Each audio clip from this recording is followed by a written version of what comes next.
이동형 뉴스 정면 승부. 이동형의 뉴스 정면 승부.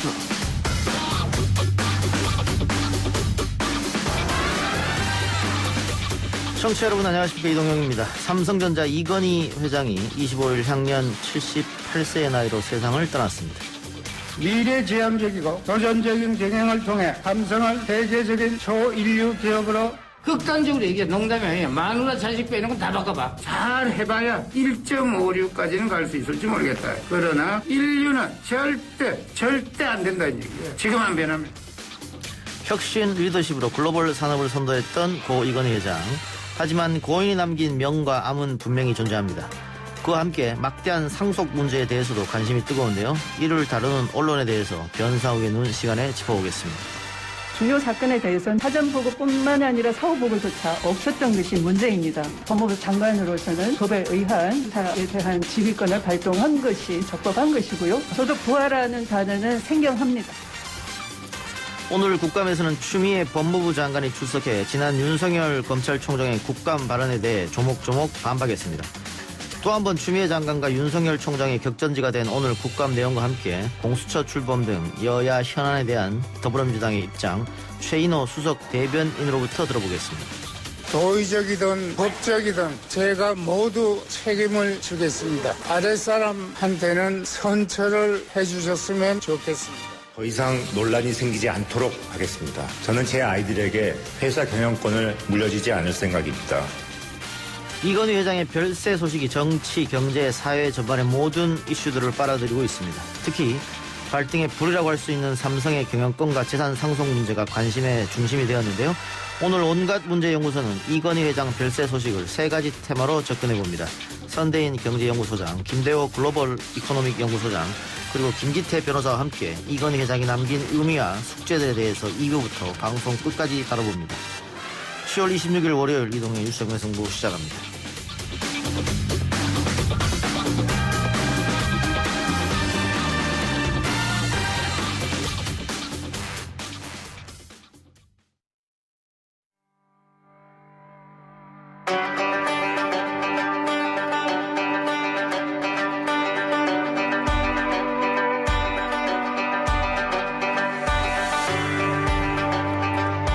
이슈에 대해 깊이 있는 시각을 만나보는 시간입니다. 변상욱의 눈. YTN 뉴스가 있는 저녁 변상욱 앵커 나왔습니다. 어서 오세요. 네, 안녕하십니까.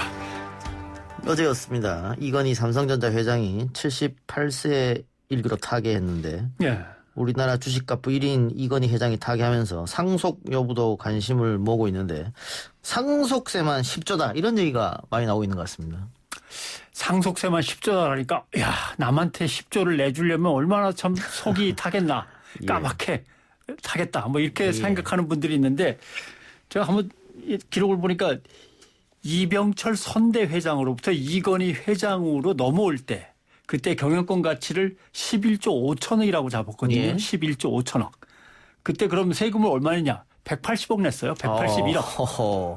우리가 알고 있기로 상속세는 한 50% 정도 되는데. 네. 근데 그때는 이걸 공익법인을 이용해서 공익법인으로 삼성의 재산이 휙 건너가고 거기서 이제 뭐 과세를 갖다 안 받고 그냥 처리한 다음에 또 나중에 거기서 또 뭔가를 갖다 다시 활용을 했겠지만 아무튼 공익법인을 이용한 방법으로 해서 11조 5천억 가치를 180억 세금 내고 이제 그냥 했고 이건희 회장한테서 이재용 부회장으로 이제 넘어갈 때는 맨 처음에 돈으로 따지면 한 60억, 61억 정도.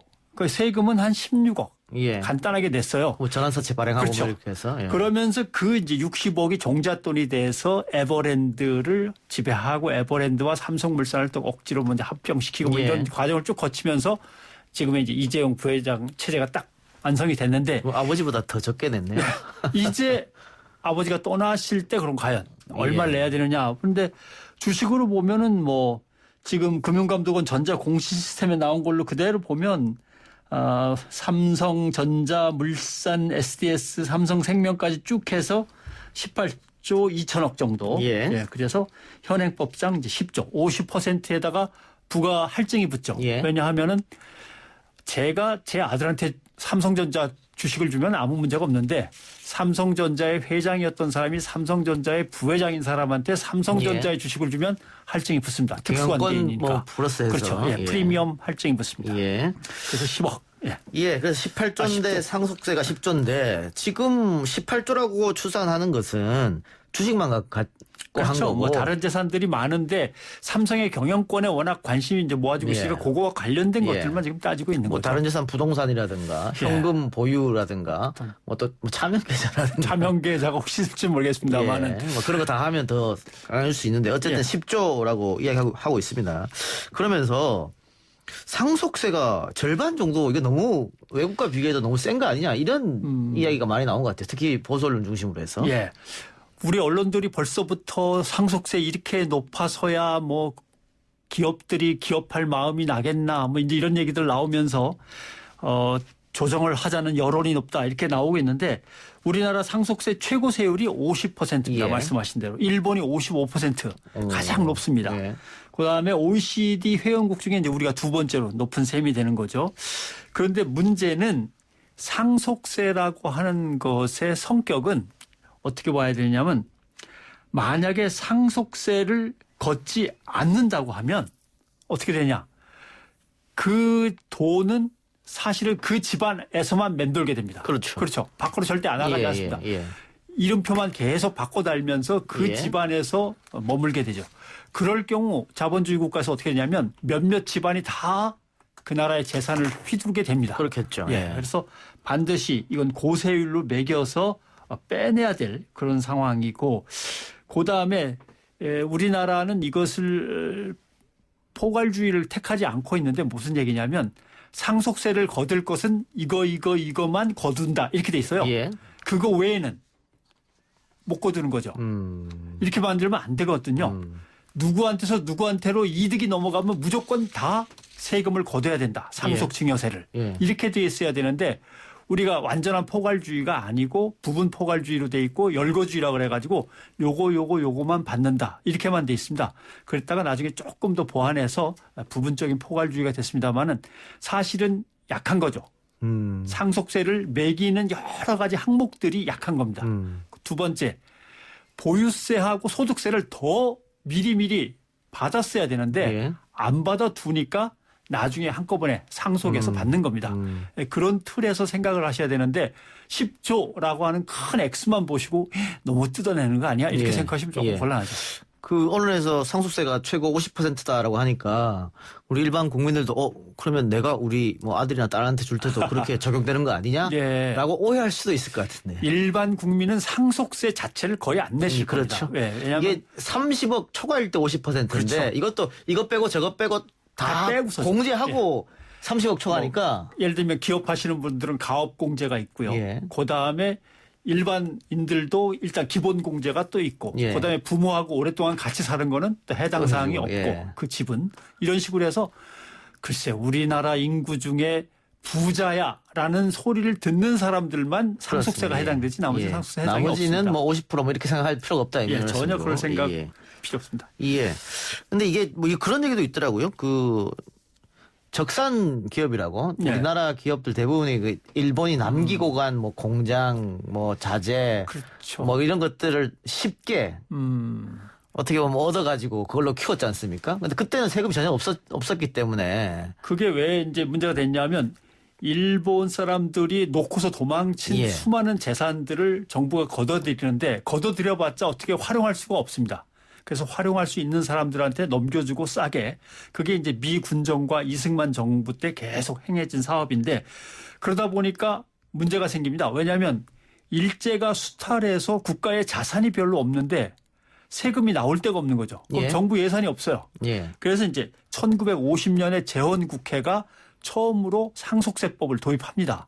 그때 상속세율이 얼마냐면은 최고세율이 90%입니다. 허허. 예. 왜냐하면 해방 직후에 행정력이 없어가지고 누가 언제 어디서 돈을 어떻게 벌어서 세금을 얼마를 갖고 와야 될지를 계산하기가 어려운 거예요. 예. 세무서원들이 몇 명 없는 거죠. 그러니까.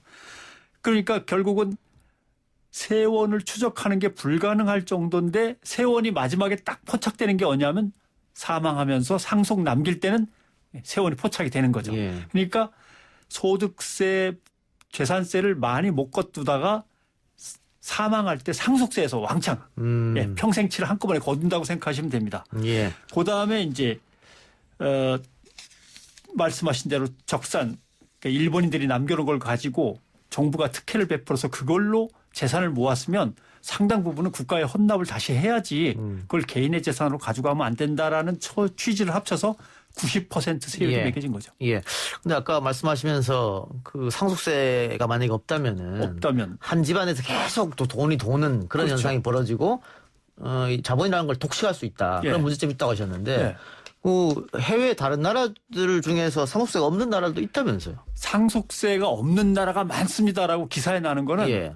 가짜 뉴스 아닌 가짜 뉴스입니다. 아하, 어떻게 왜냐하면은 그렇지? 예.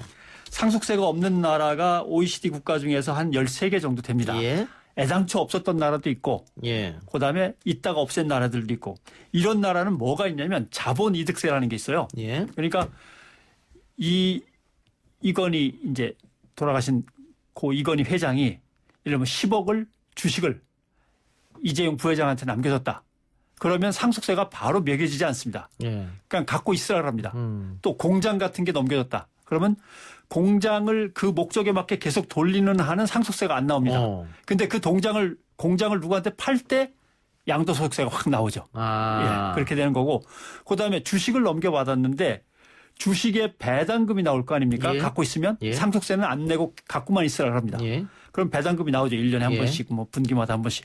그때의 상속세율이 아닌 배당금에 대한 자본 이득률이 이득세가 얼마냐면 70%입니다. 프랑스를 예를 들면. 예. 그러니까 주식을 10억 원어치 받으면 세금 내 이러는 게 아니고 갖고 있어도 좋아.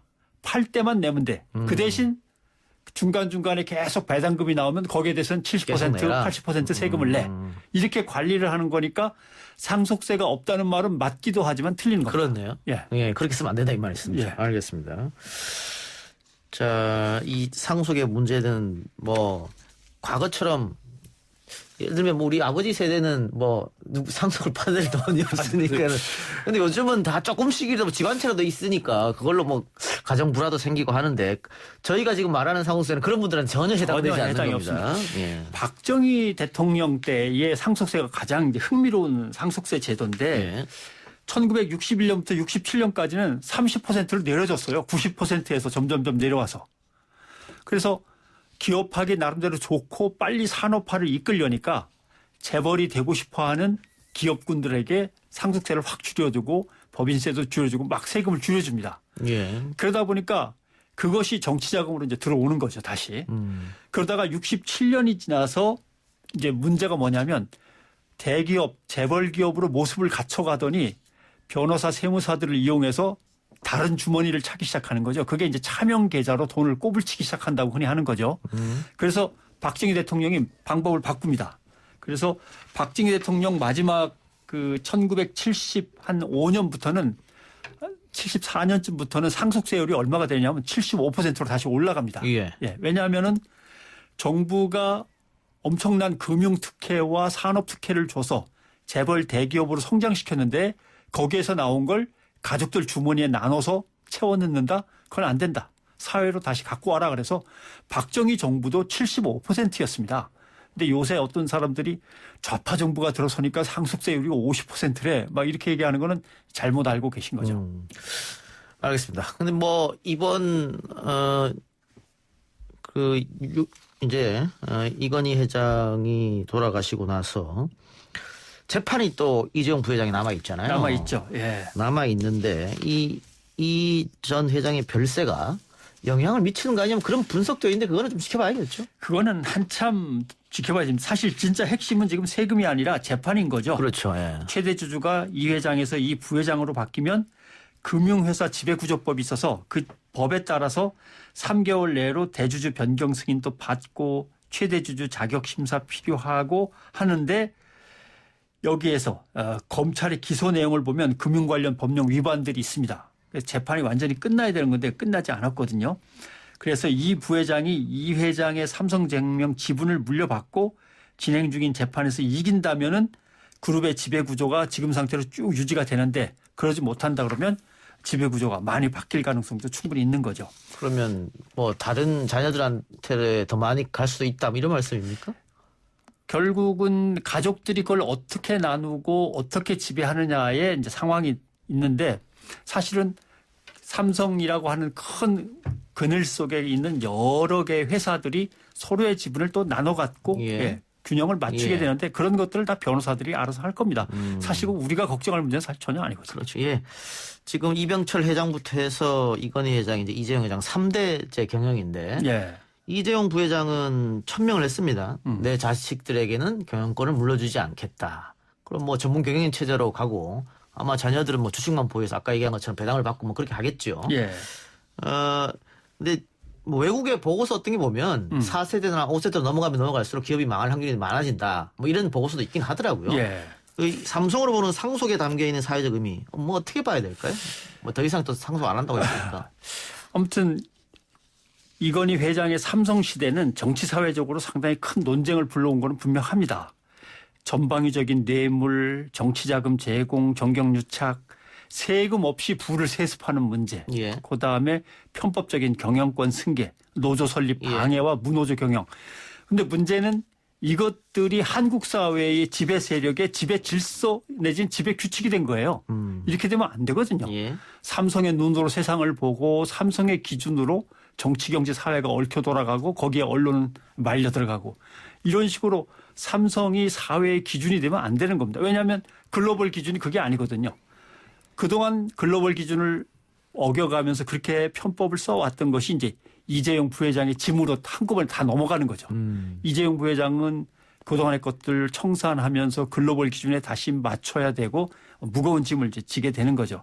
결국은 적은 지분을 가지고 거대한 그룹을 편법으로 운영해온, 그러면서 사실은 그렇게 일어설 수 있었던 유일한 기반은 노동자들이 희생하고 국가의 질서가 어지러워지면서 가능했던 건데 그것을 이재용 부회장이 이제 어떻게 바로잡는가, 뜯어 고치는가 또는 내놓을 것을 내놓는가는 지켜봐야 되는 거죠. 알겠습니다. 오늘 변호사 의견은 여기까지 하겠습니다. 수고하셨습니다. 고맙습니다.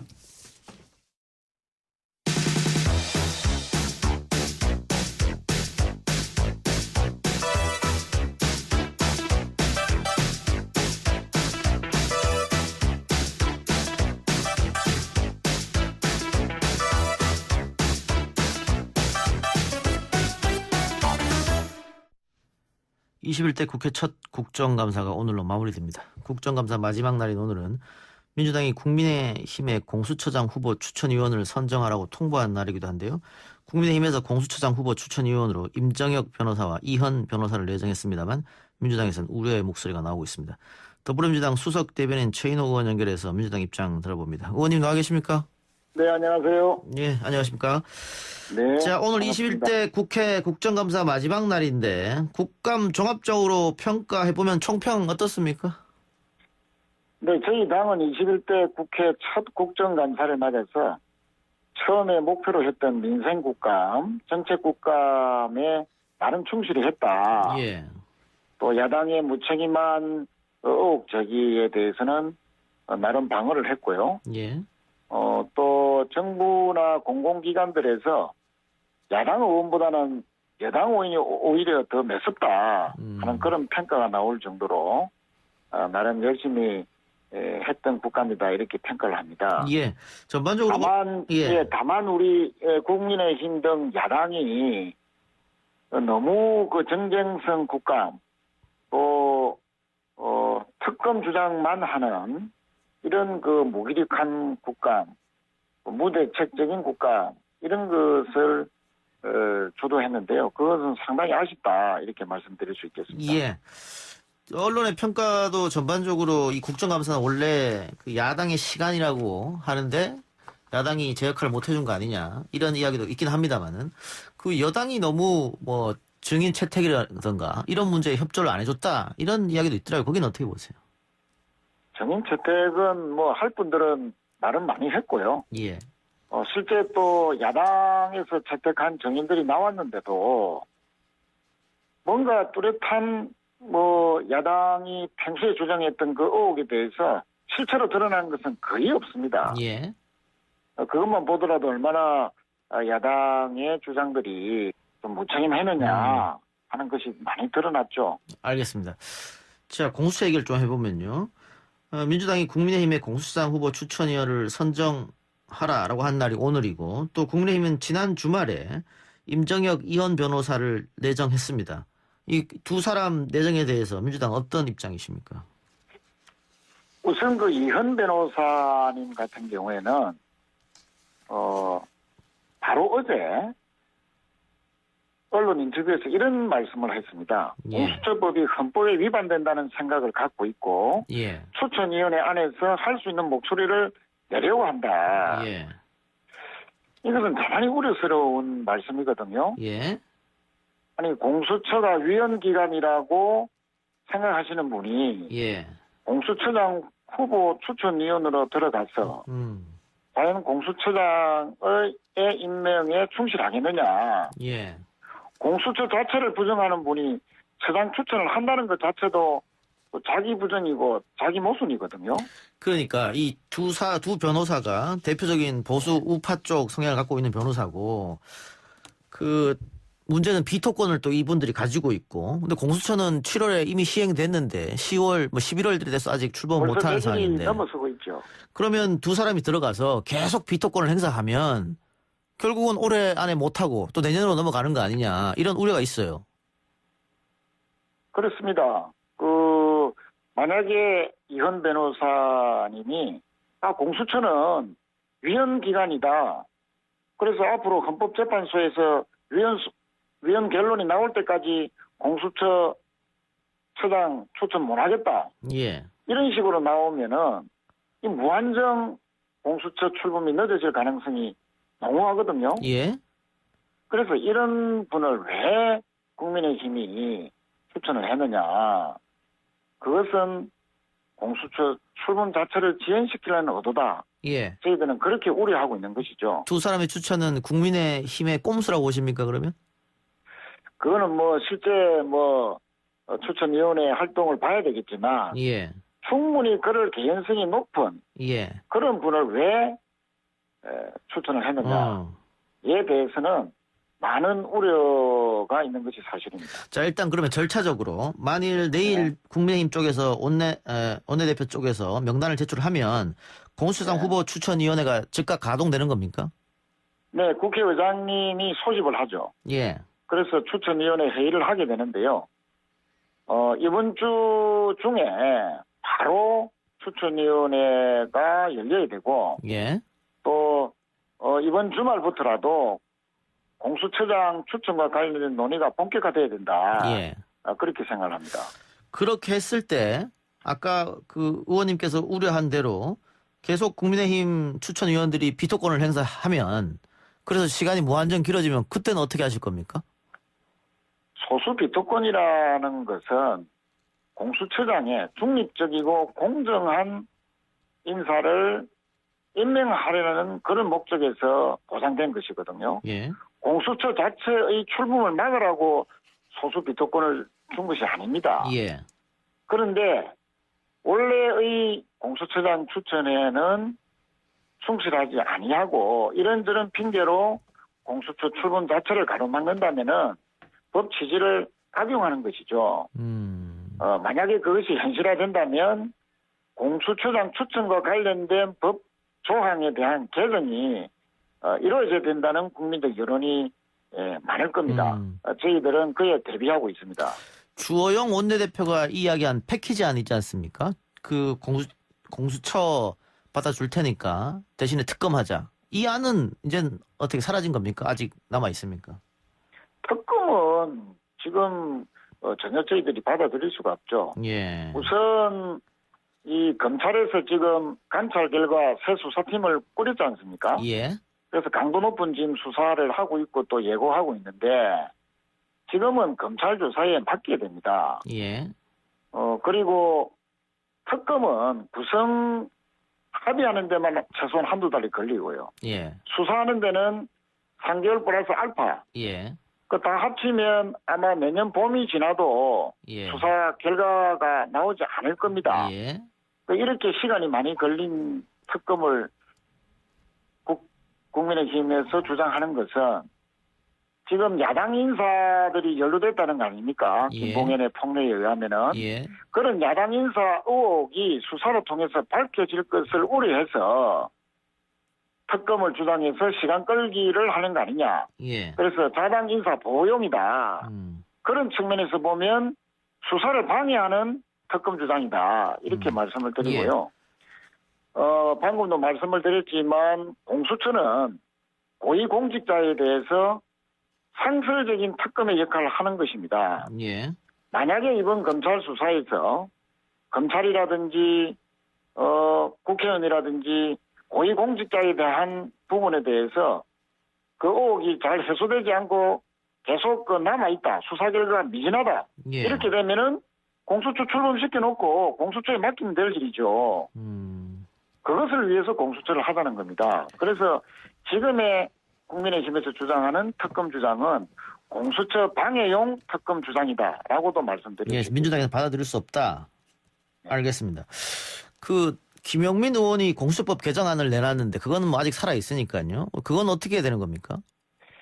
네, 그 부분은 이제 공수처 운영과 관련된 부분인데요. 예. 법사위에서 충분히 논의될 수 있다 이렇게 생각을 하고 예. 공수처 출범과는 별도로 운영과 관련된 우려되는 부분이 있다면 이것은 상임위 차원에서 본격적인 논의가 있어야 된다 이렇게 생각합니다. 예. 그 마지막으로요. 의원님도 뭐 국정감사 계속 지켜봤겠습니다만 특히 법사위 윤석열 총장 출석하고 오늘은 추미애 장관 출석하고 윤석열 총장이 국감장에 출석해서 추미애 장관을 맹비난하면서 뭐 법무부 장관의 부하가 아니다 검찰총장 이런 얘기했고 오늘은 추미애 장관이 그 말을 또 반박하는 이야기를 했고요. 윤석열 총장, 추미애 장관 계속해서 대립구도로 있는데 어쨌든 두 사람 다 대통령이 임명한 사람인데 이렇게 대립구도로 가는 게 국민들 보기에는 좀 안 좋지 않습니까? 이거 어떻게 보고 계세요? 대통령이 임명한 법무부 장관의 지위를 부당하다라고 하는 것은 예. 임명권자를 사실상 부정하는 논리입니다. 네, 오늘도 법무부 장관께서 검찰총장의 상급자다 하는 것을 법적으로 주장했는데 당연히 그건 정당한 그 말씀이고요. 이 국감의 자리는 정치적인 자리가 아니지 않습니까? 예. 또 검찰총장이시면 공직자 신분답게 그에 맞는 처신과 말씀을 해야 되는데 예. 이번에 국감장에서 하신 여러 가지 은행들은 대단히 정치적인 발언들이 많았다. 그것은 아주 부적절했다 이렇게 생각을 합니다. 예. 그 뭐 김종민 의원을 비롯해서 여당 의원 몇몇도 그 정치적인 발언을 한 거 아니냐 이렇게 했는데 의원님도 같은 생각이신 모양이네요. 네, 같은 생각입니다. 알겠습니다. 의원님 오늘 바쁘신데 인터뷰 고맙습니다. 네, 감사합니다. 네, 지금까지 더불어민주당 수석대변인 최인호 의원이었습니다.